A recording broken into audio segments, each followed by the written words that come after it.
Ase Latifa. Latifa, pole yako. Latifa, wewe umenishinda tabia. Na nadhani ni sio mimi tu, mpaka wewe msikilizaji. Latifa ni kiboko Latifa anakigongesha sana iki anakitembeza. Au ndo zile nyimbo ile anapenda sana kuisikiliza, labda ile ibane bane mwisho iliwe na nyenyere.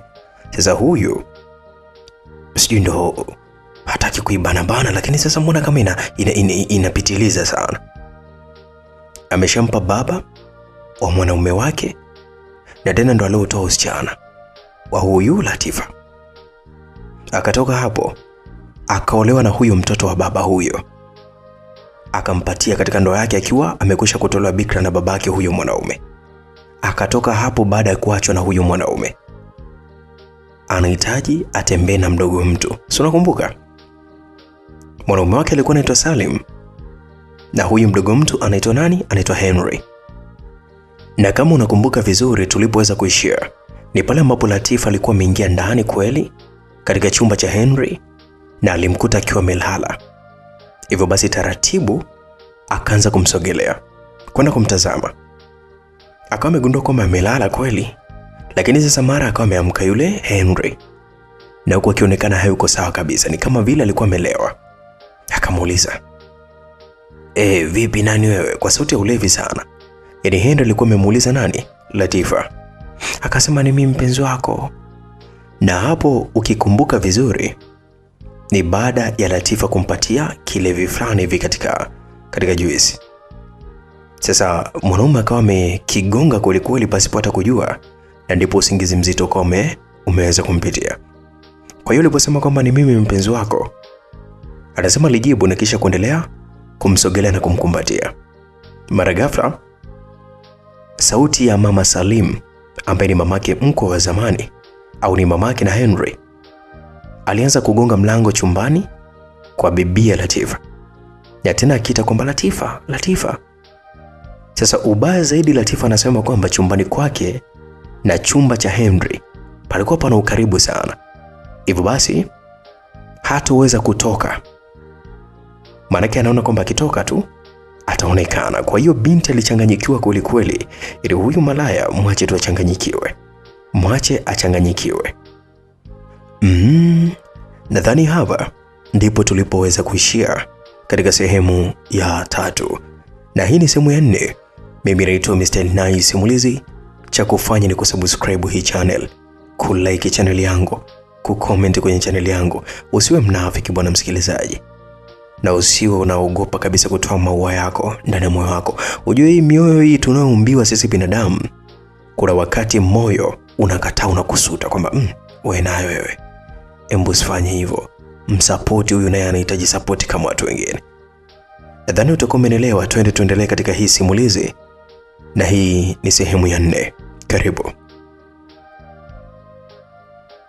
Kwa hiyo basi, baada ya kusikia hodi niko nimenyamaza, nimekaa kimya. Nikasema liwalo na liwe. Nikapanda kitandani nikakaa vizuri, na kisha nikamkumbatia yule Henry.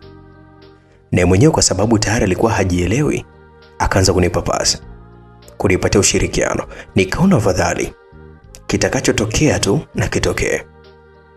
Mama aliniita sana, na alipona kuna hali ya ukimya, akaondoka zake kurudi chumbani kwake. Na hapo nilibaki na amani sana moyoni. Tukalala na Henry mpaka majira asubuhi. Asubuhi ndipo Henry dawa yake ikiwa imemuisha. Sasa akawa ameamka waruwaru akiwa yuko sawa, na kunikuta nikiwa pembeni yake. Akaniambia, Latifa, imekuwaje uko hapa? Nilinuka, uso wangu ukiwa na machozi, manake nilishanda kabisa machozi ya kutosha kwa ajili ya uongo wangu. Nilimjibu nikamwambia, bana. Akaniambia nijibu, Latifa, imekuwaje uko hapa kwanza? Lakini kabla ya yote kuna chochote ambacho kimeendelea baina yetu? Nikamwambia ndio Henry. Akasema what? Imewezekana vipi? Nikamwambia jana uliniita usiku. Nilipofika ukafunga mlango wako na kuanza kunilazimisha mimi kushiriki na wewe, kwa hiyo nimeshindwa kujizuia. Hasi, mimi naona hapana, sifahamu chochote Latifa. Na hisi sikuwa sawa na sijui sababu ni nini yani. Na sikumbuki kabisa kama nilikuita mimi Naomba nisamehe sana Latifa. Yaani sijui hata nikutazame vipi shemeji yangu. Usijali, imekwisha kutokea. Umenifariji kakako ameniacha wala mimi leo. Nimepata tulizo la nafsi yangu. Lakini kama hautojali, ubakie kuwa siri yetu tu. Niliongea na huko nikiwa nimesimama. Nikielekea zangu bafuni kwenda kujimwagia maji kwa mwendo taratibu sana. Nikiwa na rindima huko nyuma. Yaani nilikuwa na mtega kiaina kweli kweli. Na kule akawa ameingia katika mtego wangu vizuri tu. Alisimama akanisogelea na kutaka nirudi kitandani tuzungumze. Lakini kama mtu mzima niko nimeelewa ni maongezi yapi hayo anayomaanisha. Hivyo basi nilimpatia ushirikiano ipasavyo. Na kuanzia pale ndio ikawa mwanzo wa mahusiano yangu mimi na Henry, mdogo wake na Salim. Japokuwa hayakuzuia kufunga ndoa yake kwa sababu ilikwisha kuwadia na ndoa ilikwisha kuandaliwa. Hivyo basi siku ilipowadia alimuoa Shumaa, mwanamke wake. Lakini ndoa yao haikuwa na furaha sana kwa sababu Henry alinogewa zaidi na mapenzi yangu. Ilikuwepo kila mara, kila wakati ni lazima tuonane. Hivyo basi alinipenda sana na ilibakia kuwa siri yetu mimi na Henry. Latifa kitombesha se. Kumbe nimetukana samani. Latifa hatari. Latifa kagongwa na baba mtu ambaye huyu baba na vijana wawili wote wamepita na Latifa. Makubwa. Sasa hebu tukija upande wa Salim pamoja na mkewe mpya. Na mwenyewe alimuoa na kwenda kuanza maisha yao vizuri katika nyumba ile ile ambayo nilikuwa nikiishi mimi. Na hapo ndo nilipata hasira zaidi. Ili mradi tu siku ikifika watajua ukweli na wao waumie kama ambavyo nimeumia mimi. Basi bwana, baada ya miezi miwili kupita, dalili zote za ujauzito zilianza kujiridhisha kwangu. Hivyo basi nilienda hospitali kwenda kupima, lakini cha ajabu nilikuta umri wa ujauzito ni miezi 3. Umri ambao bado nilikuwa sijakutana nani na Henry. Ilikuwa ni kipindi bado nilikuwa niko na Salim. Kwa hiyo tuseme kama siku chache kabla ya kutokea matatizo akawa ameniacha Salim. Na mimi sikutaka kubakia na yale mawazo peke yangu. Nilimwelekeza daktari historia yangu nzima, kuanzia nilipoambiwa kwamba nina matatizo mpaka nikapewa dawa nikaanza kutumia. Lakini baada ya kumaliza dawa ile najiandaa tu kwa ajili ya kupata mtoto, ndipo kabla sijafanikisha kukutana na mume wangu akawa ameniacha. Nikakaa kama wiki kadhaa na ndipo nikaweza kukutana nani na Henry. Daktari akawa amenijibu kwamba kuna uwezekano wakati nikiwa mimi natumia dawa zilianza kufanya kazi. Hivyo basi kipindi hicho nilikuwa karibu sana na mume wangu na ndipo mimba ilipopatikana. Hivyo basi 90% ule ujauzito ni wa Salim. Ilifurahia sana kiasi kwamba nilitoka hapo nikiwa na furaha tele. Na safari yangu moja kwa moja mpaka kazini kwa Salim. Salimu aliponiona tu alishangaa. Hakutaka hata kunisalimia. Akaniuliza, Latifa, sidhani kama kuna kitu ambacho umekisahau nyumbani kwangu au umekisahau kwangu mimi, unataka nini? Nikamwambia kitu kipo. Nilichokisahau kwako ni huduma matumizi kwa ajili ya kijacho wetu aliyopo tumboni kwangu. Akasema, unaongea nini wewe? Mimi yani unasema kwamba mimba, yani mimba gani wewe? Nikamwambia sikiliza, matokeo haya hapa ni uchunguzi hospitalini. Nina ujauzito wa miezi 3. Hivyo basi ilipatikana niko nyumbani kwako. Akawa ameshtuka. Alinipokonya ile barua na kuanza kuisoma. Na kweli hata naye mwenyewe alipopiga hesabu ikaonekana nilibeba wakati nipo naye nipo nyumbani kwake. Akaniuliza kwa nini hukusema siku zote hizo? Nikajua nafanya nini. Nikamwambia sasa ni kwamba mimi sikujua tu kama nina ujauzito. Ndio nimepima leo nimeona hivi. Latifa. Utanisamehe tu kwa hizi habari. Manake laiti akizipata Johari mke wangu wa sasa hivi, basi ataweza kuzimia kabisa kwa kutokana na hizi taarifa. Kwa hiyo sitaki, kama unaitaka hiyo mimba, na kuomba kaa nayo kimya. Kama unahitaji kuilea nini na nini, kaa kimya, asijue mtu yote, haswa mke wangu. Na kama hauwezi, niambie mimi nikupatie kiasi gani ili tuitoe, uwe free. Sio siri, nilishangaa sana Salimu aliponiambia vile. Manake eti ndo kwanza hanitaki. Hadi ujauzito vipi sasa nilokuwa nimeubeba? Kwa hiyo pia hautaki. Ili niuma sana sana. Nikamwambia sasa, sawa, achana na hii mimba wala hata usijali. Yupo atakayeilea na kuitunza, hivi karibuni habari utaipata. Nikaoni mondoka zangu, lakini kabla kurudi nyumbani kwanza nilienda mahali. Nikakaa nikalia sana. Manake roho yangu ilikuwa inaniuma. Ndipo nikajuta sana kwa nini nilimwambia Salim. Ningejua ningenyamaza. Nikampa taarifa Henry. Lakini lisi ni habari ambazo zisingemfurahisha Henry, bali zingemfurahisha Salim. Lakini kumbe zilikuwa zimemkera sana kupita kiasi.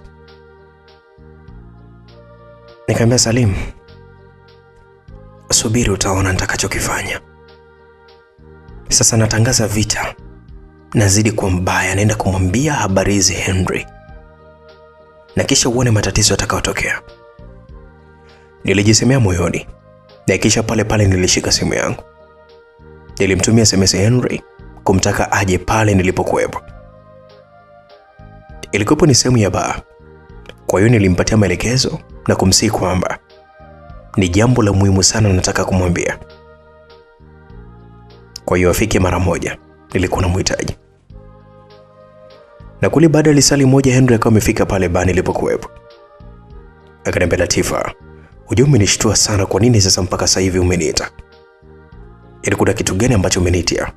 Nikamwambia, Henry, kuna kitu kikubwa sana kimetokea. Mimi nimeenda kupima leo hii, nina ujauzito wa kwako. Eti hicho unachokisema ni kweli? Nikamwambia, ni kweli. Ya, sure. Akaniambia, hongera sana Latifa. Nahisi kama ndoto. Una ujauzito wangu?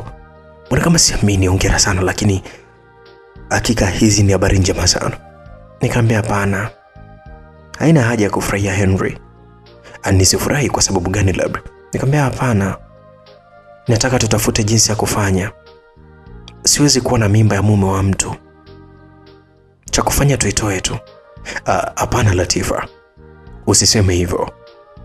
Sawa kipenzi, mimi namhitaji sana huyo mtoto. Kwa hiyo usitoe hiyo mimba, na kuomba sana. Chonde. Nikamwambia, hapana Henry, sielewi na siwezi. Una mke wako, vipi kama nitazaa mtoto ambaye babake ana mke mwingine? Hapana, nitakuwa na wewe. Mimi sitaki kuharibu ndoa yako Henry. Tafadhali nakuomba niache tu. Latifa, siwezi kukuacha. Naanzaje kukuacha na hali kama hiyo? Tafadhali kubali nikuoe, na kuomba sana. Lakini kama unataka kunioa, mwache kwanza mke wako. Sitaki kuwa na mke mwenza mimi, au sitaki kuwa mimi ni mke wa pili kwako. Naogopa sana ndoa za watu wawili. Ndio maana niliamua kuomba talaka baada ya Salim tu kutaka kumuoa mwanamke mwingine aliyekuwa amempatia mimba. Sawa, unajua jinsi mimi ninapokupenda sana Latifa, na mimi niko tayari kabisa kuachana mke wangu, nikoe wewe tu, nilee mimba yangu. Lakini nawaza ndugu zako, najua hawatakubali ile swala. Latifa, sikiliza, hakuna jinsi wala hakuna namna. Itabidi wakubali, ndo tayari sasa imekwisha kutokea. Hamna cha kupinga. Nilifurahia sana Henry alivyonijibu hivyo. Ni kwamba alitoa maamuzi ambayo hata mimi nilikuwa nayataka, achague kunioa na kubaki na mimi. Na ndipo watu wote washangae. Na mimi sikujali kabisa watakubali tu au kukataa. Lakini mimi nilikwisha kuamua liwalo na liwe. Mimi nataka niharibu kila kitu. Kwa nikawa nimerudi nyumbani na siku ile ikawa imepita.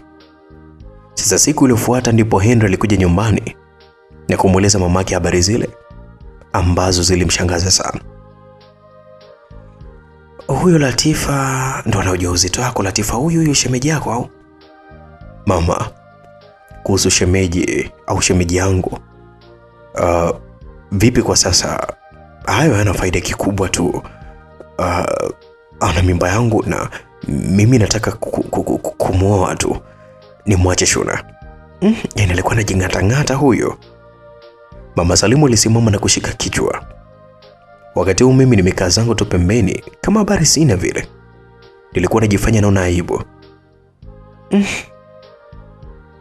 Mr. Shimu, mumangu ungekuepo, ukaona haya au ukaona hivi vituko vinavyoendelea kwa watoto wako, jamani, nitaweka wapi sura yangu mimi? Henry, Latifa ndo umemfanya nini?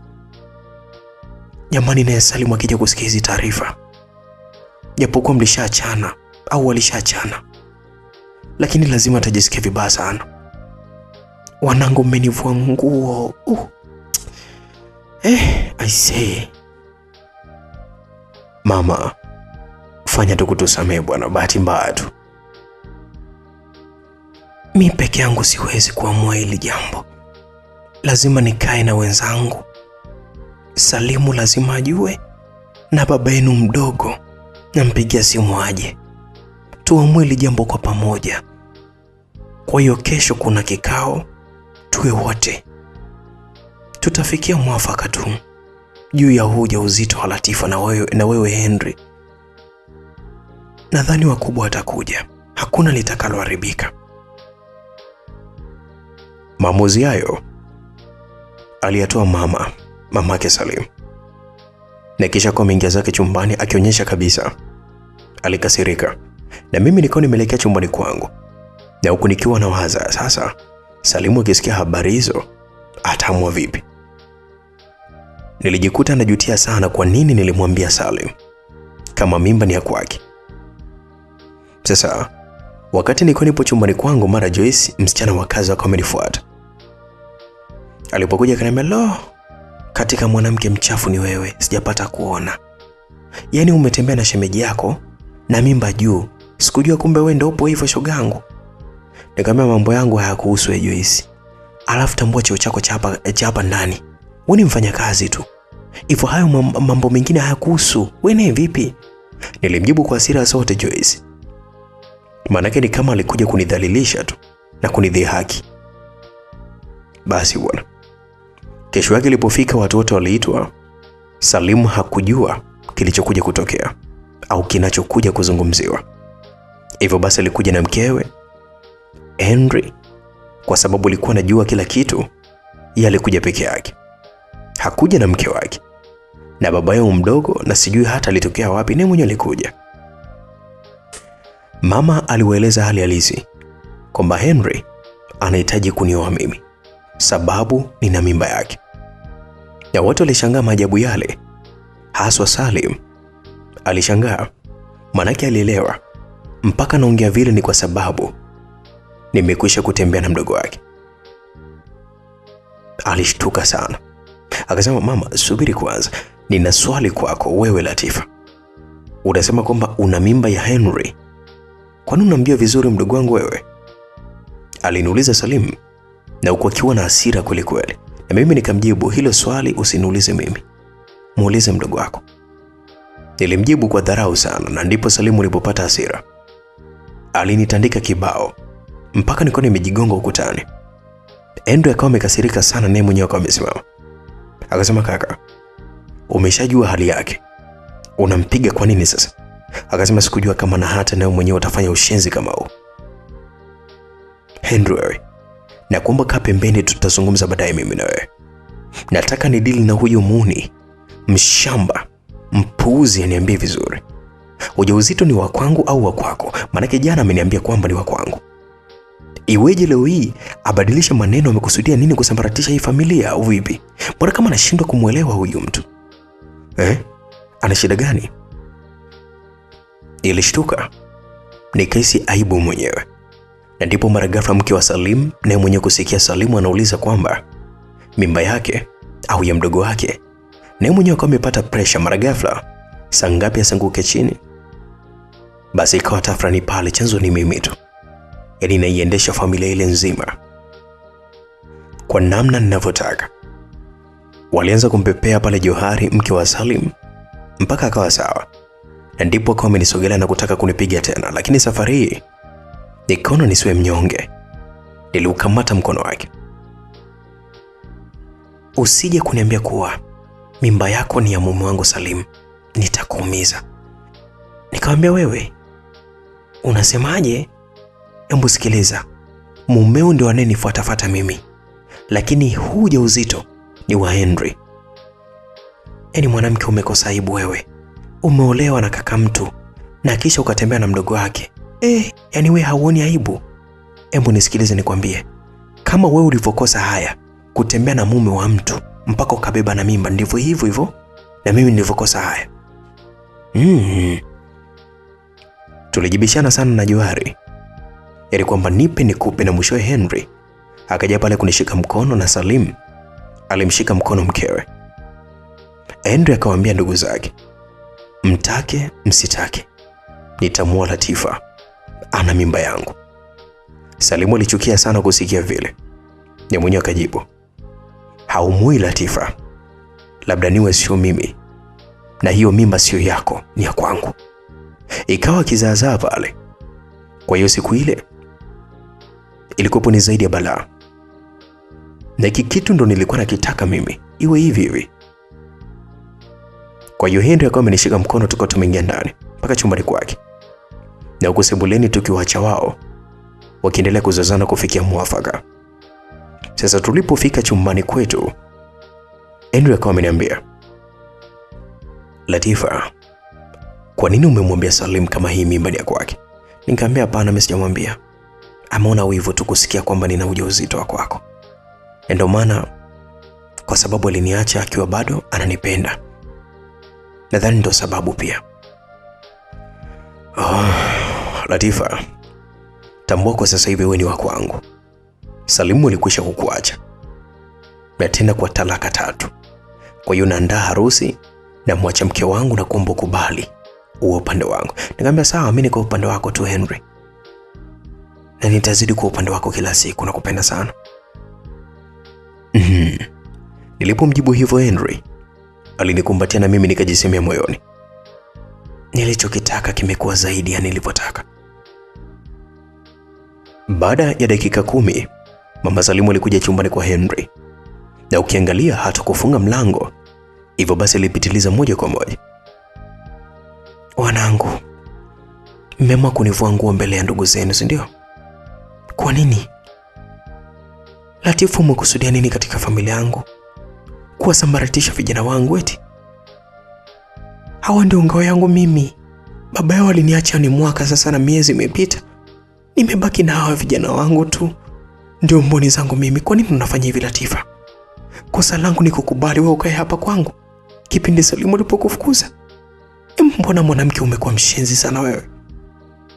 Aliniambia mama Salim, na huku machozi yakimtoka sana kuonyesha kwamba ni jinsi gani alikuwa anaumia sana kwa kile kitendo. Nafsi yangu ilinisuta kiasi kwamba sikuwa hata na cha kujibu, nilikuwa nimenyamaza kimya. Lakini Henry ndo akajibu akasema, mama, usimlaumu Latifa. Hizo lawama zote nipatie mimi. Latifa hana hata hatia. Mimi ndiye nilimtaka Latifa, nikisha kumlazimisha mpaka hili likatokea mama. Kwa hiyo usitaki kuonyesha hivyo mama, sio vizuri. Unajua Henry alijua kunikingia kifua vizuri kwa mama yake, na ndipo mwana mama huyo kwa hasira alimchapa kofi usoni kijana wake huyo. Uoni hata aibu Henry? Kwa nini umtake shemeji yako? Wao kujua kama alikuwa ni mke wa kakako? Sasa maamuzi ni ya kwako rasmi. hatujakubaliana. Baba zenu wadogo wamesema kwamba hakuna ndoa. Henry hakuna kumwacha mkeo. Kama ni Latifa ni mjamzito, apangiwe tu pa kukaa na sio kuolewa tena humu ndani.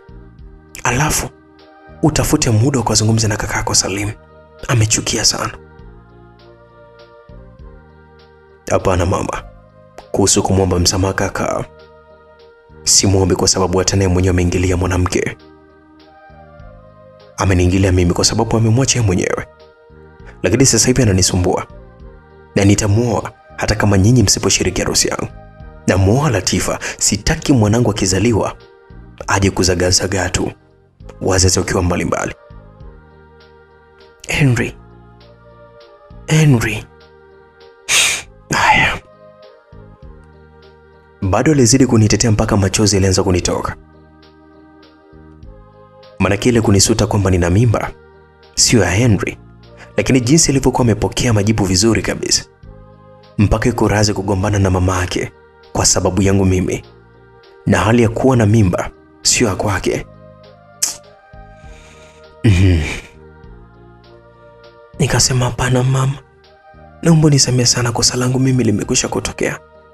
Naomba tusameane mama. Kama wanao, na isitoshe hata mimi sitamani kuona Henry akimwacha mkewe. Kwa hiyo niko tayari mama, niishi peke yangu, nilee mwanangu na sio kuvunja ndoa za watu. Nilizungumza na huku machozi yakinitoka. Henry akawa amenisogelea na kunifuta machozi. Au paswi kulia. Sawa Latifa, angalia hali uliokuwa nayo. Na kuomba tuondoke hapa. Utaenda kuishi na mimi. Henry alinishika mkono ili tupate kuondoka pale, na ndipo mamake akawa amenishika mkono pia. Hapana Latifa, hawezi kuondoka hapa.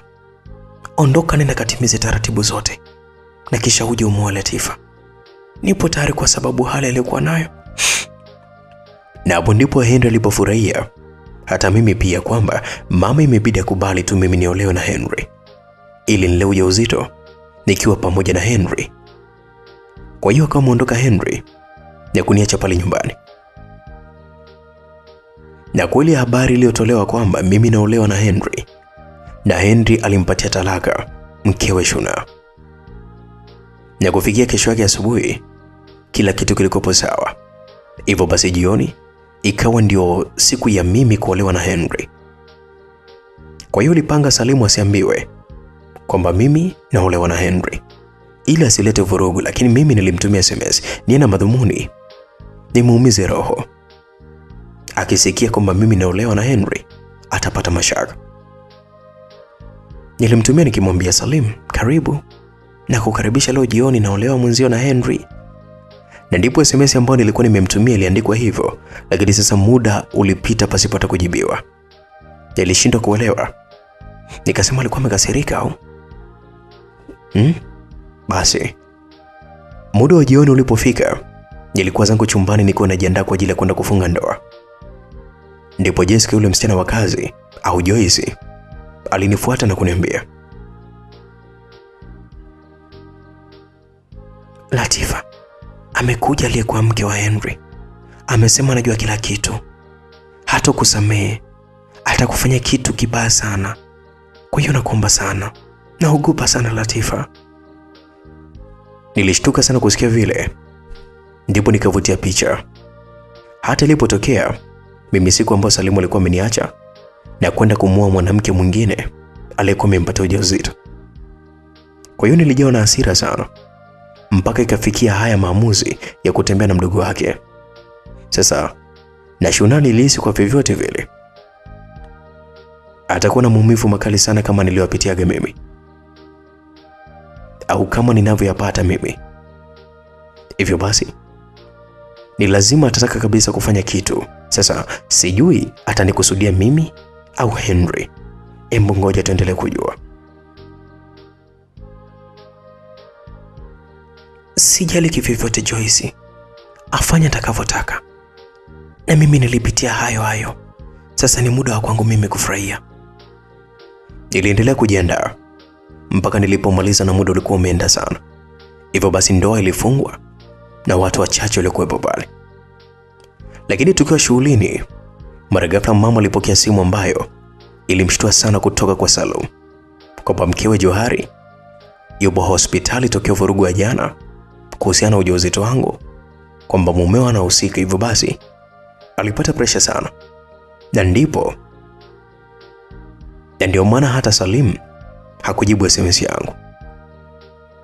Nilihisi kwamba huenda kuiona au pengine kutokana na ubize na kushughulikia mkewe hospitali, huenda hakupata kuiona kweli. Basi bwana, kwa kuwa ndoa ilikwisha kupita, mama na Henry walienda hospitalini, mimi nikabaki zangu tu chumbani.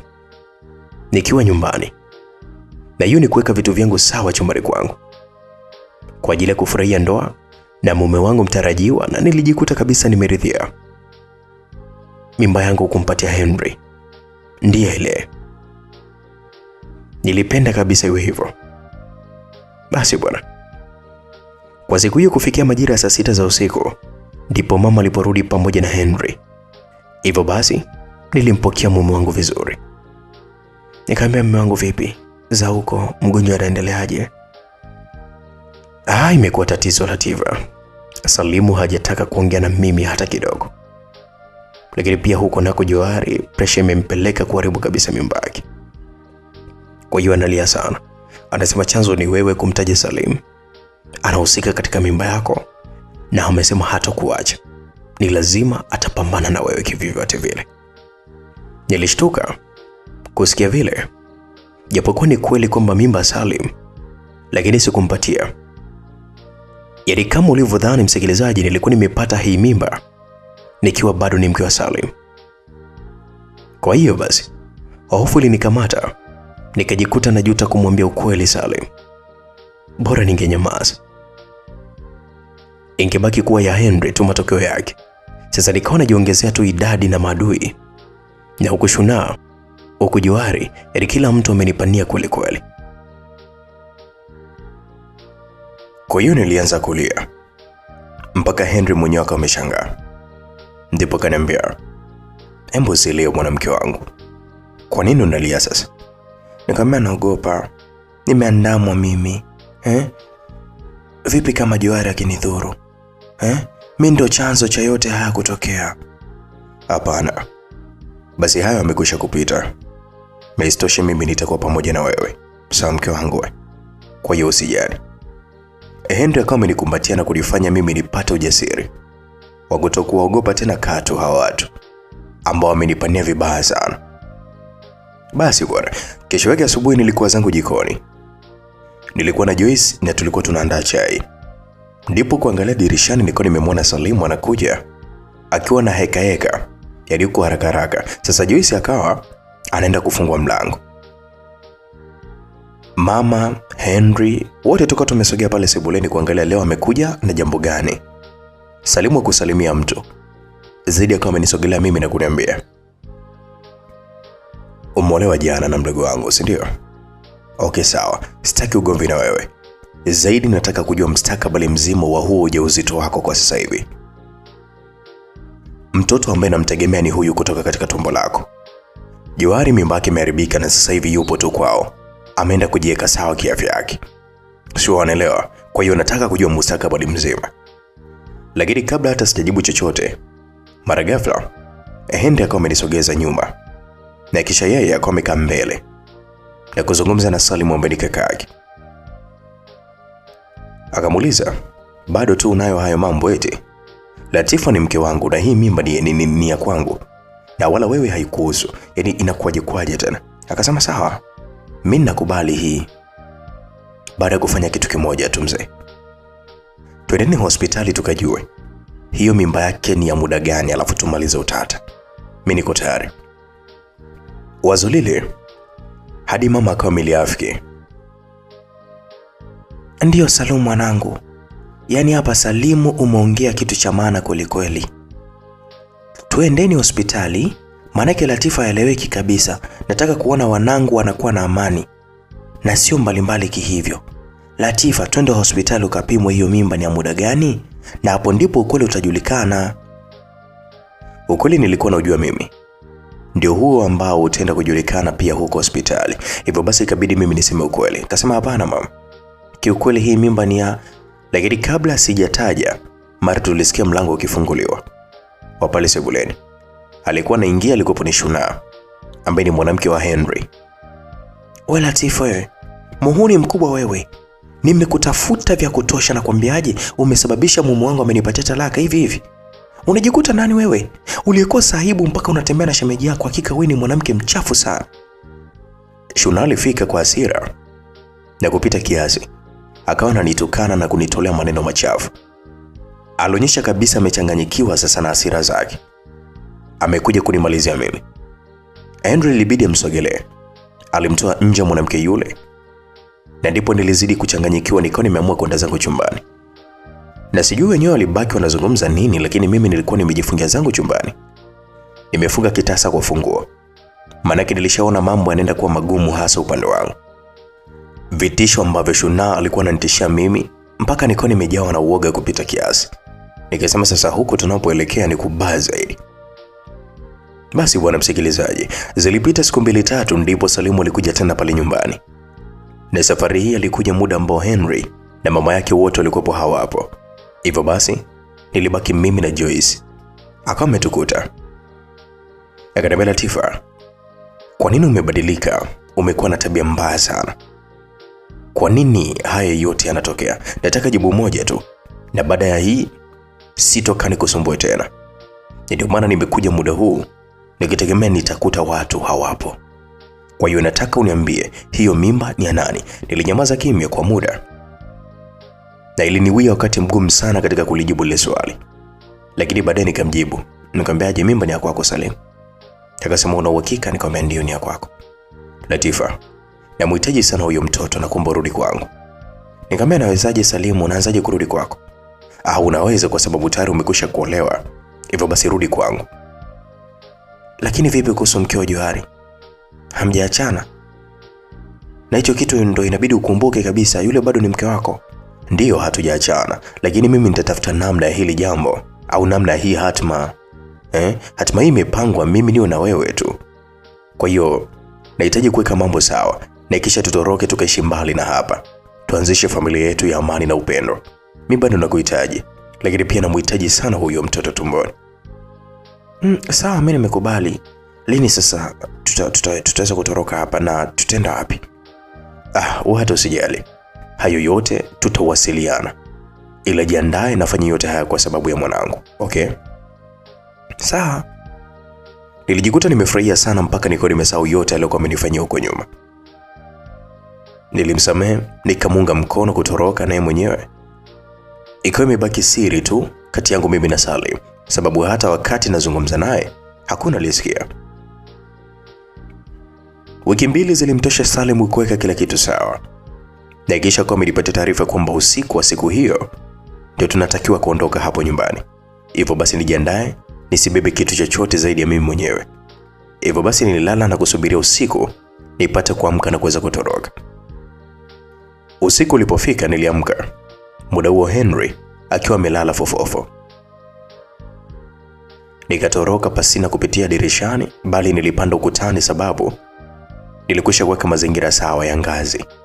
Na upande wa pili palikuwa pana matofali yamejipanga vizuri, hivyo basi kwa kushuka linifaa kabisa, hususan kwa hali niliyokuwa nayo ya ujauzito. Na kufika nje nilikuwa nimeliona gari la Salim. Hivyo basi nikaenda kupanda kwa sababu ndivyo tulivyokuwa tumekubaliana kwamba yupo nje. Hivyo basi nilipopanda tu gari bila hata kupoteza muda, tukaondoka zetu tukaelekea huko ambapo yeye alikuwa anapajua. Tulienda mwendo kama dakika 30, tulifika mahali alikuwa amesimamisha gari. Nikisha kaanza kushuka yeye, na kisha kanishusha na mimi. Nilishangaa sababu sehemu ile ni kama porini, ikabidi sasa nimuulize. Nikamuuliza, Salim, mbona hapa sasa hivi ni usiku? Tukivamiwa hapa sio kabisa, sio salama. Hakunijibu kitu zaidi, akawa ametoa kisu kwenye gari. Akaniambia, Latifa, hii ni sehemu sahihi kabisa. Na sina lengo la kutoroka na wewe, bali nimekuahidi mke wangu Latifa kulipiza kisasi kwa kile kitu kilichompata. Iki kisu ni halali yako. Ulivyotembea na mdogo wangu ulizani mimi nitafurahia kiurahisi. Wewe ni mwanamke shetani sana. Na kuchoma leo hiki kisu nitakufanya kama mishkaki. Nitakudumbukizia, nitakitoa, nitafanya kila ninachojua mimi. Mwili wangu ulisisimka sana msikilizaji. Nikamwambia hapana Salim, usinifanyie hivyo tafadhali nakuomba sana. Hakunijibu kitu. Lakini bila hata huruma alinichoma kisu tumboni kwangu. Nikapiga makelele, nikasema hapana. Hapana. Na ndipo nikawa nimeshtuka usingizini kwa kelele zile ambazo mpaka zilimwamsha Henry. Ile hapana. Na kumbe ina maana ilikuwa ni ndoto nilipolala kusubiri usiku niamke ili tutoroke. Na ndipo nikaota ndoto ile mbaya dhidi ya Salim. Hivyo basi ilikuwa ni ndoto tu na sio uhalisia. Henry akaniuliza, "Vipi umeota nini?" Bwana kama umeshtuka sana na kusema hapana. Kwa nini yani? Na tena ile hapana kwa sauti kubwa. Ni kwa nini? Nilibaki na hema tu. Nilipoangalia saa nikaona ukutani muda umefika ule ambao tulikuwa tumekubaliana mimi na Salim tuondoke. Kwa maana atakuwa nje akiwa ananisubiria. Lakini tayari Andrew alikuwa macho. Kwa maana hiyo siwezi tena kutoroka. Na kama haitoshi, ndoto niliota kwamba Salim anakwenda kunichoma kisu. Ilinitia hofu. Nikahisi huenda kweli ni mtego. Hivyo basi nilibaki njia panda. Nikamwambia hapana mume wangu, ni ndoto tu nilikuwa nimeota. Okay, pole sana mke wangu. Wacha mimi nikakuletea maji, naona sasa una hema sana kwa nguvu. Andrew aliinuka na kwenda kuletea maji. Na mimi nikaona huo ndo wakati wa mimi kutoroka. Nikamka kitandani, lakini ile ndoto ilipojirudia kichwani kwangu nikasita. Nikahisi Salim anania mbaya na mimi. Shua nilihisi hivyo. Nikasema sasa hapa nitakwenda kuyakanyaga huyo.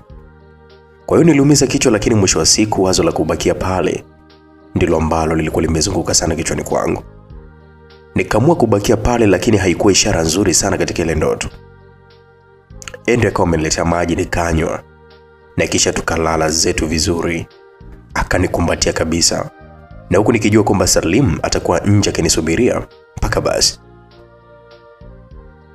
Asubuhi baada ya Henry kwenda kazini, ndipo nilikuwa nimechukua ile simu yangu.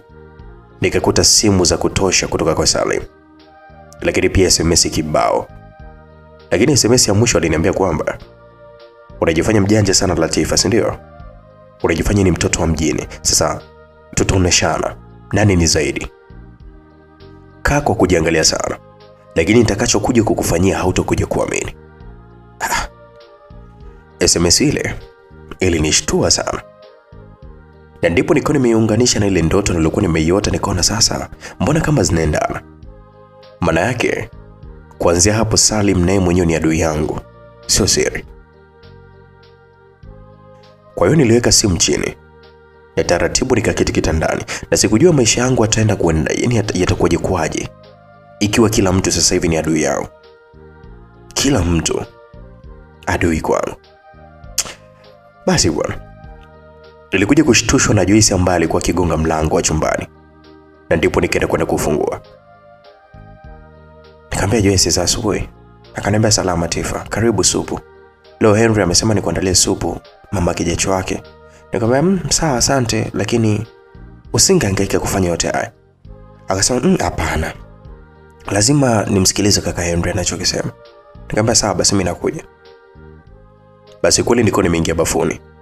Nikajimwagia maji nikajiweka sawa. Na kisha nikatoka mpaka mezani kunywa supu. Na wakati huo mama Salim naye alikuwa amekwisha kwenda katika majukumu yake. Kwa nilikunywa supu na kuna waza SMS ya Salim. Yaani mwanaume ambaye mimi nilikuwa nampenda sana kuliko hata huyo Henry ambaye ni mdogo wake. Lakini leo mimi nakuwa na uadui naye. Nilitamani kumtafuta kumwomba msamaha, lakini nafsi yangu ilisita. Kila nilipokumbuka ile ndoto nilikuwa nimeiota, ilinikata sana maini. Nikasema pengine huyu sio mtu mzuri tena kwangu. Anahitaji kulipiza kisasi. Basi bwana, baada ya dakika kama 30, yani nusu saa hivi, nikaanza kujihisi hovyo hovyo. Hivyo basi kama siko sawa, Tumbo lilianza kunivuruga likichanganyikana na maumivu makali sana, mpaka nguvu za kukaa zikawa zimeniisha. Nikasimama, lakini wapi, nikawa nimedondoka tena chini. Nilianza kumuita Anita, na ndipo alipofika, lakini na huko akinichekelea sana. Nikamuita pale, nikamuita. Alifika lakini akiwa ananicheka sana. Akaniambia, Latifa, pole sana. Na tena sana tu jamani. Hiyo supu ndani yake niliweka sumu, na ni maagizo ya kaka Salimu. Amekuja hapa asubuhi, kanipatia pesa yangu ya kutekeleza ili we ufe Latifa. Umejifanya mjanja kuolewa na mdogo wake, hajapenda kabisa. Kwa hiyo pole sana. Alikuwa anacheka sana. Nikamwambia, hapana Joyce, usimfanyie hivyo tafadhali. Niko na kiumbe tumboni. Kwa nini mnanifanyia hivi? Alinibembeleza sana. Na huko mimi nikiwa nalia, manake maumivu yalikuwa ni makali sana. Lakini haikusaidia hivyo. Ndio kwanza Joyce aliondoka zake na kuniacha mimi nikigaragara kwa maumivu makali sana, mpaka mwisho nilipoteza fahamu.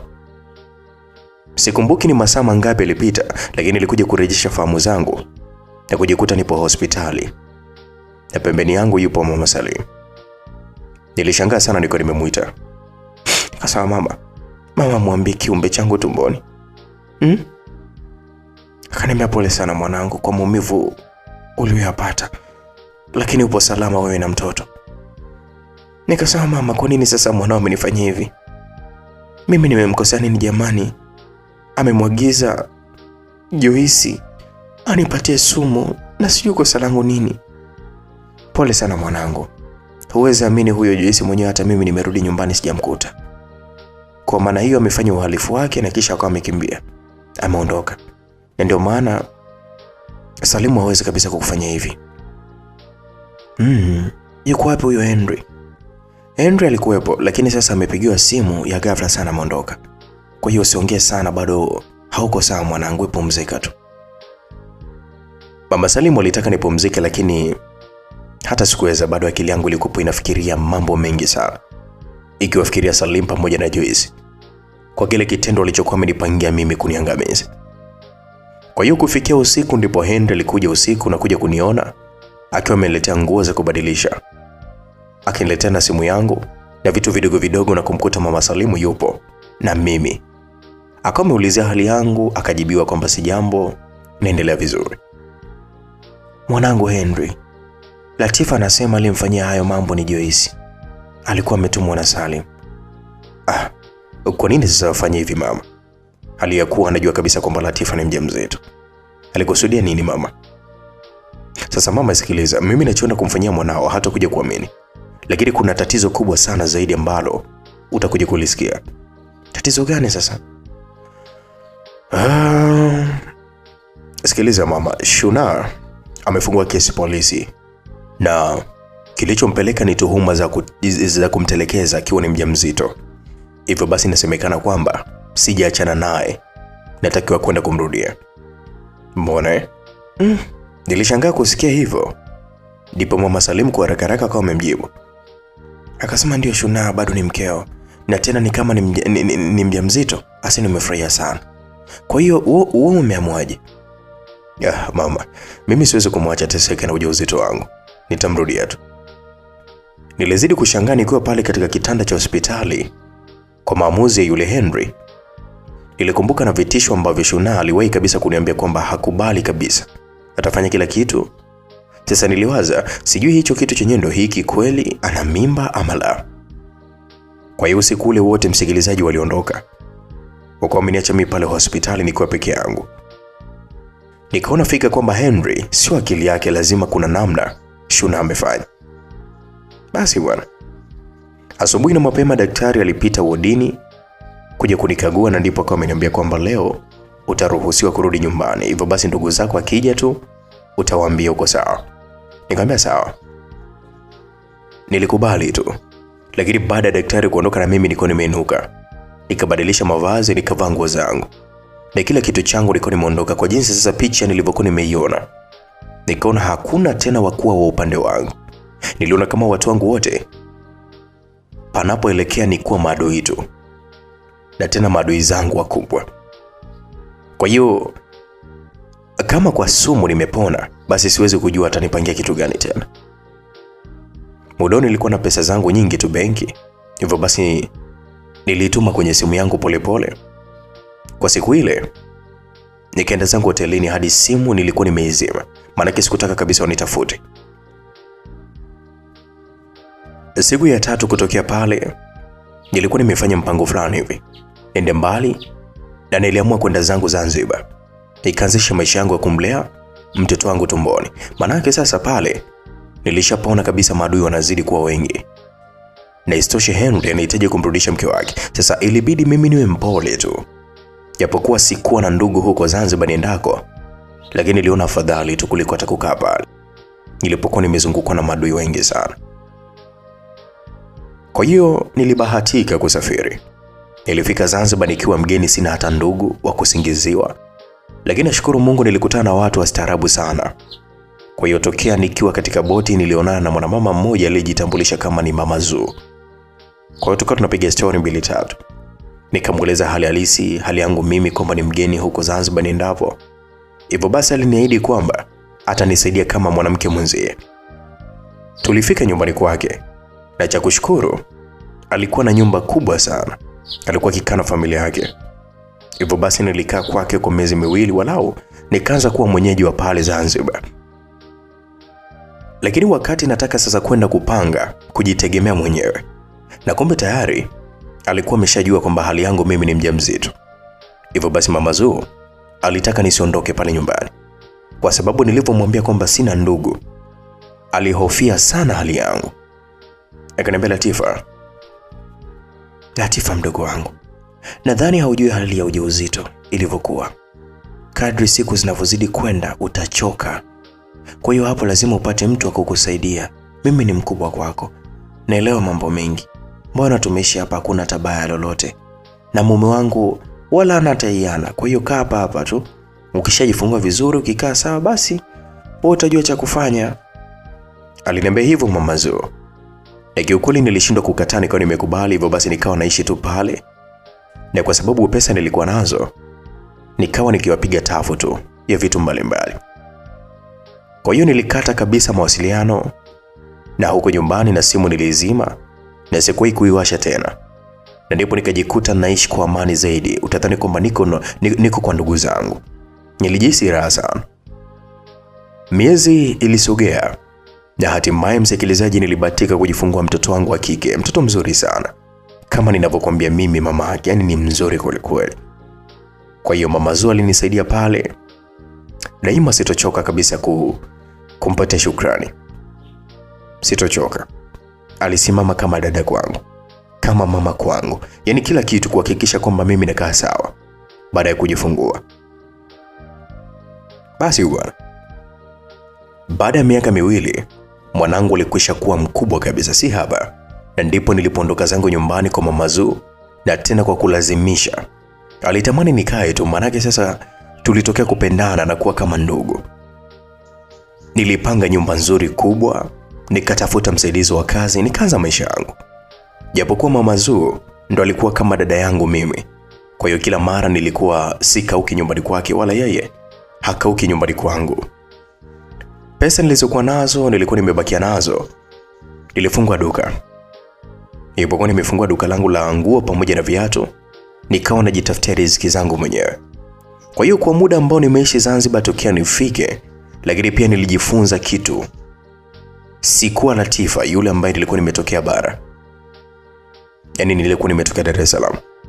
Huko nilikuwa ni mcha Mungu kuliko Zanzibar. Lakini pamoja na dada ambaye ni Mama Zuu, alinifunza kiasi kwamba nilijua kweli nilipotokea sikuwa ni mtu sahihi.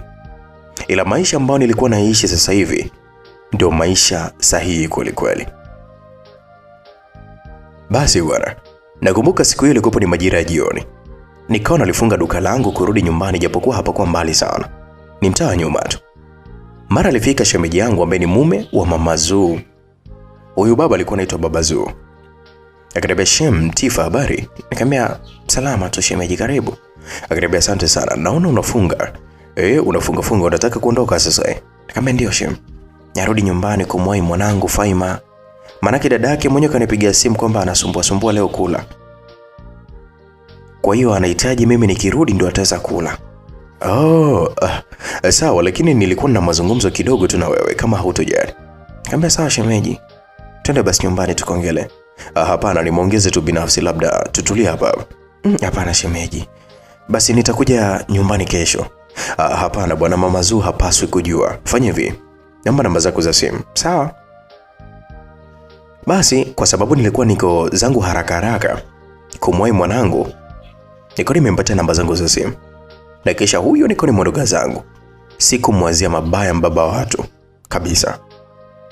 Nilifika zangu nyumbani, nikaendelea na kazi zangu vizuri, nikamlisha mtoto wangu, nikafanya hesabu za biashara yangu mpaka muda ulipoenda nikawa nimeenda zangu wapi chumbani kwenda kupumzika.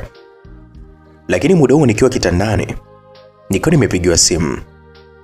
Na ile simu ilikuwa ni namba ngeni, niko nimepokea kwa haraka.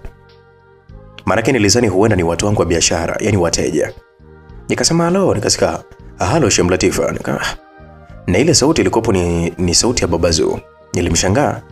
Nikasema shemeji, usiku kuna tatizo? Akasema ndio, tatizo lipo. Nikamwambia kuna nini? Wewe Latifa, nakuwaza sana wewe tokea siku nyingi sana. Na uongo dhambi, mimi nakupenda sana na ninaomba nikuoe japokuwa mke wa pili tu. Hili swala hata Mama Zuu analijua. Nimekwisha kuongea naye na ameniruhusu niweze kukuambia. Asa nilishangaa sana. Paka nilikuwa nimekata simu. Nikaizima kabisa, maana yake niliona ni balaa lingine tena. Nimekwisha kubadilika, nimekuwa mcha Mungu, alafu ya mambo tena nini tena? Unajua niliwaza sana maisha yangu niliyopitia huko nyuma. Misukosuko katika upande wa mahusiano ndo kabisa nimeanza kabisa kwa baba. Nikaja kwa mtoto wake. Nimeakoroga vizuri mpaka nimehama mwenyewe. Sasa nimekaa zangu, nimetulia zangu Zanzibar. Anaanza kuletea habari za ndoa. Alafu sasa kwa mtu kama Mama Zuu ambaye amenisaidia sana kwangu, lilinichanganya sana lile swala. Sana. Asubuhi bwana, mwenyewe niko nimejikongoja mpaka nikaenda nyumbani kwa Mama Zuu. Kufika niko nimemkuta Mama Zuu, na aliponiona asubuhi akawa ameshangaa sana. Akaniambia vipi mdogo wangu? Mbona kama mapema sana siku ya leo, kuna tatizo? Au taarifa alizokupatia jana Baba Zuu zimekushtua? Nilishangaa kusikia vile. Ndipo nikaamini kwamba kumbe kweli hata Mama Zuu analijua lile. Ana taarifa na hii habari. Nikamwambia dada, kwa nini mpangi hivyo lakini? Akasema kwa sababu nimekuona upo hauna mume, alafu ni mdogo sana. Kwa nini akaongeze mke mbali na wewe? Eti mdogo wangu, tumekaa wote hapa na kujua unanijua upo kwa hiyo nahitaji yani ustirike tu mdogo wangu. Nikamwambia dada, hapana, kwa kweli sitaweza kufanya hivyo. Na mheshimu sana kama shemeji yangu. Na isitoshe dadangu, nimepitia maisha magumu sana katika mahusiano. Hivyo basi sitaki tena ya mambo. Mdogo wangu, hayo utasahau tukipata mwenza wa kukulinda. Kubali mdogo wangu. Nilinyamaza kimya, maana hata sikuwa na swala zima la kujibu. Ilinichukua muda mrefu sana kukubali, ni vile tu. Lakini Mama Zuu alinihamasisha sana. Na mwishoni niko nimekubali, na ndani ya wiki 2 nilichagua mahari nilikuwa naitaka mimi. Na ndoa iko imefungwa. Mama Zuu ndo akawa amesimama kama msimamizi wa ndoa, japokuwa alikuwa ni mke mwenzangu, mke mkubwa. Baada ya ndoa, Mama Zuu alimtaka Faima pamoja na msichana wangu wa kazi waende nyumbani kwake wakakae, kwa sababu kuna watoto pale. Kwa hiyo atapata kuchangamka mtoto wangu mimi, na wakati sisi tukiwa fungate, mimi na huyu mwanaume wangu mpya ambaye mimi si mke wa pili tayari, ambaye ni Baba Zuu. Basi usiku ile baada ya ndoa, Faima pamoja na msichana wangu wa kazi walibakia kwa Mama Zuu. Sisi tukaenda kuianzisha fungate hotelini. Baba Zuu alipanga na tulienda katika hoteli kubwa tu. Alikuwa amejipanga vizuri. Hoteli iliyopo fukweni kabisa mwa bahari hiyo ya Hindi. Ni ile hoteli ambayo huwa wanaenda sana kufurahia maisha watu matajiri sana. Na si kupelekwa tu na watu ambao hawajiwezi mfukoni. Kwa hiyo tuko tumefika pale, tukapokelewa sisi maharusi. Lakini wakati naingia katika ile hoteli, mara nilikuwa nimeinua uso wangu juu. Maana nilikuwa naangalia chini. kama bibi harusi. Jamani, sikuamini nilichokiona, moyo wangu mimi ulipuka kwa macho yangu mwenyewe mawili. Nilimshuhudia Mr. Hashim, babaki na Salim, akiwa anapata chakula pale hotelini. Na hakuwa peke yake, alikuwa na mwanamke mwingine, na tena si mwingine ni yule Joyce, yule rafiki yangu kwa kipindi kile wa mwanzo kabisa, rafiki yangu. Na hapo ndipo nikawa nimejiuliza, ina maana naye alitorokea Zanzibar na Joyce? Lakini pia Joyce alinidanganya. Ase nguvu zilinisha. Hata kutembea nilianguka, nilishindwa. Nikasema sasa, hivi kweli kumbe alikuwa ametoroka na huyu mwanamke? Basi umeona, mume wangu pale baba Zua akawa amenibeba kutokea pale nje kwenye gari mpaka ndani ya hoteli. Tukaingia mpaka kabisa katika chumba chetu. Akaniambia, pole sana mke wangu, jamani najua umechoka sana. Basi kwanza pumzika mke wangu, usijali. Siwezi kutaka chochote kwako kwa sasa hivi, kwa hiyo pumzika mpaka pale baadaye. Nikamwambia sawa. Aliponiambia vile nikaona afadhali tu, kwa sababu kusema ukweli akili yangu mimi haikuwa pale. Haikuwa iko vizuri. Sikuamini kile nilichokiona kwa Joyce pamoja na Mr. Hashim. Basi mawazo yale mpaka mume wangu ambaye ni baba Zua alipitiwa na usingizi. Ndipo niliinuka, yani sikukubali. Nilikuwa nimetoka mpaka nje baada ya kumwona tu mume wangu amelala. Nikatoka nje sehemu ile nilipokuwa nimeona Mr. Hashim pamoja na Joyce. Lakini sikuwakuta tena kwa sababu muda huo ulikuwa umeenda sana. Kwa hiyo nikaenda kwa wahudumu sasa. Nikasema, habari yako dada? Kasikia nzuri tu. Karibu, nikusaidie nini? Kasema, bwana mimi ni mgeni, nipo chumba cha juu. Kama una shida ungepiga tu simu, ipo pale chumbani. Hapana usijali. Kuna kitu nakuomba kukuuliza. Ndio boss, karibu. Kuna muda wakati tunaingia, kuna baba mtu mzima hivi alikuwa na mwanamke wamekaa sehemu ile pale. Na sijui unafahamu. Ile sehemu leo alikuwa amekaa mteja wetu Mr. Hashim pamoja na mkewe. Nilishtuka kusikia vile. Nikasema, mkewe? Akasema ndio, ni mkewe. Na wamekuja kukaa hapa tokea walipofunga ndoa yao, wana mwezi sasa. Si unajua watu wenye pesa zao wanaamua tu kuenjoy sehemu kwa kutumia pesa tu. Nilitikia kiroro tu, lakini roho yangu ilikuwa imeniuma sana. Na kumbe Mr. Hashim upo pamoja na Joyce, na inasemekana eti wamefunga ndoa yao. Nikasema, kwa hiyo wapo chumba namba ngapi? Akasema, wapo juu kabisa, ghorofa ya 3 VIP, sehemu za apartment ndo wamechukua huko chumba. Kwa hiyo ni mtu mwenye pesa sana anaonekana yule baba. Okay. Kwa hiyo apartment ya kwa wenyewe namba ngapi? Ghorofa ya 3. Niangalia. Yes, namba 2. Okay, sawa dada. Nilimjibu tu kwa ufupi na kisha niko nimeondoka zangu. Yaani machozi yalianza kunibubujika kama mtoto mdogo vile. Nikasema kwamba sikubali Joyce. Na kuua nakwambia. Ndio umenigeuka kiasi hicho, hata aibu hauna. Asena kuchukia sana Joyce. Na kuchukia vibaya mno. Niliongea kwa hasira. Na kisha nikaenda zangu hotelini. Lakini nafsi yangu ikawa na sita kabisa, yani nilijikuta natamani nikawaonyeshe kwamba niko hapo katika ile hoteli. Maana hasira zilikuwa zimenibana sana. Niko nimekumbuka alichonifanyia Mr. Hashim siku anaondoka kunipatia madawa, niko nimezimia. Akanirudisha nyumbani, maana yake ni nini? Na kumbe alijipanga kuondoka na Joyce na sio mimi. Mimi akawa amenipotezea tu, kwa hiyo nilikuwa nimeumia sana. Nikaona nisilaze damu. Nikanyosha mpaka sehemu kwenye lift. Nikaingia nikabonyeza kitufe kwamba nataka kufika ghorofa ya 3. Na kweli niko nimefika. Nikashuka. Nikasimama koridoni katika hizo apartment zilizokuwa mwisho kabisa, namba 5. Ndizo za watu matajiri sana. Nikaiona namba 1 na kisha niko nimesogea mbele kidogo, nikaona namba 2. Kwanza niko nimutizama mlango vizuri. Na kisha nikaugonga kwa hasira, japokuwa palikuwa pana kengele, lakini hata sikujali, niliugonga tu mlango. Na kwa hasira zikinizidi sana, nikagonga na teke kabisa, nikiwa nimekusudia kama atatoka Joyce ataona nitakachomfanya. Mara kweli ghafla kuna mtu akawa amenifuata pale, akanishika mkono na kunivuta pembeni mpaka katika lift. Tukao tumeingia tukashuka chini. Wewe dada, nini nikakwambia uende juu tena? Umefika unagonga mlango, unapiga kelele, haujui kule wanakaa watu wazito wazito. Na sasa hivi wamelala. Wewe unataka tuonekane kwamba hii hoteli haina maadili au? Umetokea wapi wewe? Kaka, naomba niache. Najua ninayemfuata huko ni nani. Sawa? Hata kama, lakini kwa utaratibu maalum, sio kelele. Lakini pia huku watu wanakuja wakiwa kabisa na miadi. Je, wewe umewasiliana naye? Na uliokuwa unamfuata huko juu? Dada, nakuomba ondoka. Nahitaji uondoke kabla hajawa makubwa. Kwa hiyo niliamua kuondoka zangu, maana kweli nilikuwa nimejishtukia kwamba nilikuwa nimefanya vurugu, na istoshe nilikuwa nimemwacha mume wangu. Hivyo basi kwa haraka nilikuwa nimeondoka nikielekea chumbani ambapo tulikuwa tumefikia. Nilipoingia nilimkuta mume wangu Baba Zuu akiwa amesimama, na ndipo kuniona alinitazama kwa msisitizo. Akaniambia, mke wangu ulikuwa wapi? Eti Latifa, nimekutafuta sana mpaka nje sijakuona. Nikamwambia, hapana mume wangu, nilikuwa upande wa huko nyuma. Nilikuwa napata upepo kwa sababu muda ule nilipoanguka tu nilihisi joto langu ghafla tu.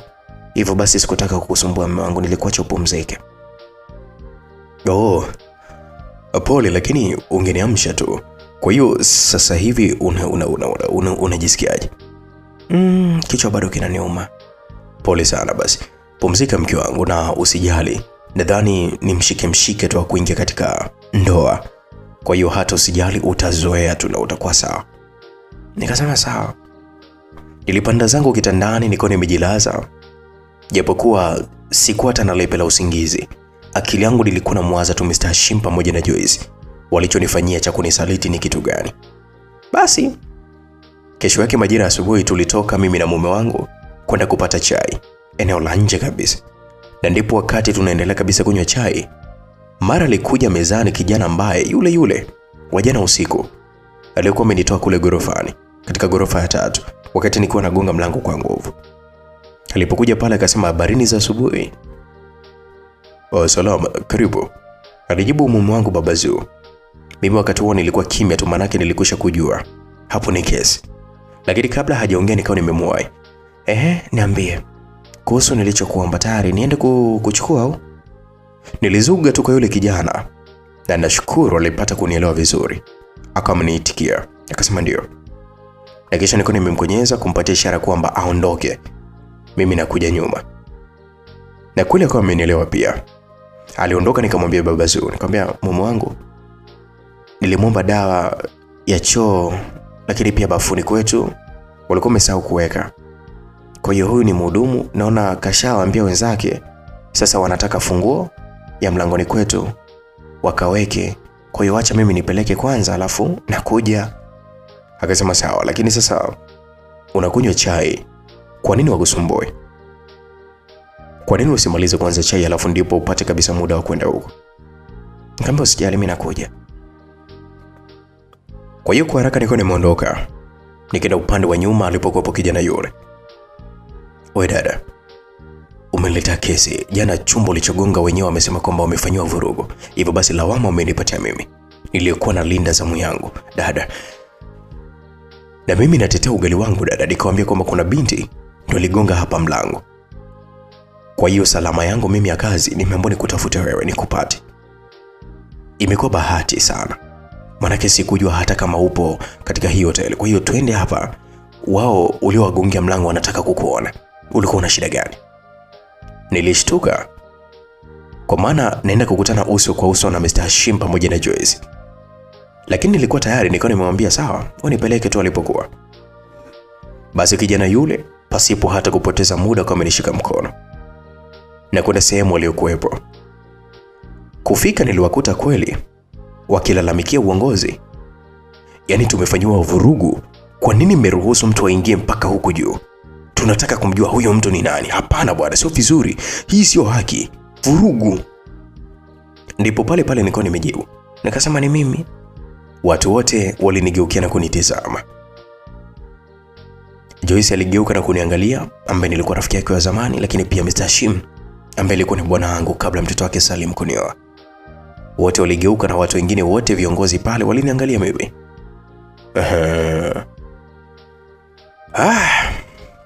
Sasa hapa mimi nataka tuishie hapa katika hii sehemu ya 4 ambayo inaitwa leo mwisho baba mkwe.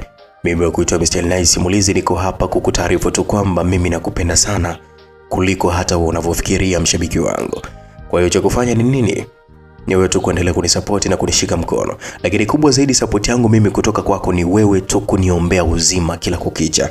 Na kuniombea khairi katika kazi yangu, kuniombea mafanikio. Maana sasa nikiwa naomba vitu vingi sana inakuwa sio vizuri. Ila ni wewe tu katika maombi yako unikumbuke, usiniache. Asante sana, nikutakie khairi katika hii siku muhimu, lakini pia nikutakie mwezi wa mapenzi huu.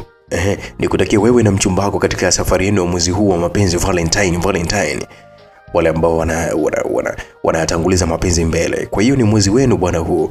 Niko hapa kukusaidia kutengeneza clip kama una mpenzi, lakini wewe ni kufanya ni kunitafuta na kuniambia wewe msielai bwana, na mpenzi wangu ananisumbua, nataka tumtengenezee maneno mazuri, umwandikie nini na nini, utengeneze na sauti yako.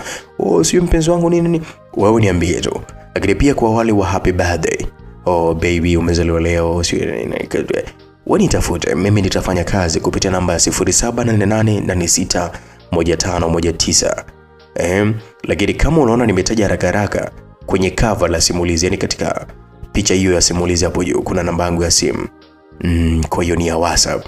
Njoo niambie shida yako ni nini, tutalitatua mapema sana iwezekanavyo.